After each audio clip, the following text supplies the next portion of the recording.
নমস্কার, আমি নিশা গোস্বামী। আজ এসেছি তোমাদের সামনে একটা অন্যরকম ভিডিও নিয়ে। তো বিগত 14 তারিখে আমাদের পুরুলিয়া শহরে মকর পরব সবাই তো জানাই আছে। প্রত্যেক বছরের মতো এই বছরও মকরে আমাদের কাঁসাই নদীতে প্রচুর প্রচুর পরিমাণে মানুষের সমাগম হয়েছিল, প্রচুর ভিড় হয়েছিল। সেখানে মানুষরা যেটা করে আসে সেটাই করে চলেছে।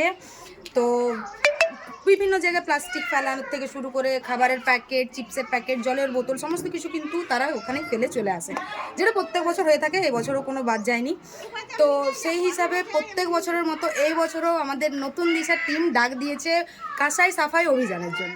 আগামী 26শে জানুয়ারি আমাদের নতুন দিশা টিমের তরফ থেকে কাঁসাই নদীর পরিষ্কার তথা আমাদের রূপসী বাংলার গর্ব কংসাবতী নদীর পরিষ্কার পরিচ্ছন্নতার উদ্দেশ্যে কাঁসাই সাফাইয়ের ডাক দিয়েছে টিম নতুন দিশা। আর সেখানে আমার সমস্ত পুরুলিয়াবাসীদের কাছে অনুরোধ, সেদিন অবশ্যই উপস্থিতি দরকার। আপনাদের ছাড়া আমাদের হয়তো এত বড় একটা অভিযান সম্পূর্ণ হবেই না। তো প্রত্যেক পুরুলিয়াবাসীকে আমি অনুরোধ করব সেদিন যেন থাকে। আগামী 26শে জানুয়ারি আমি থাকছি, আপনারাও থাকবেন। অনেক অনেক ধন্যবাদ।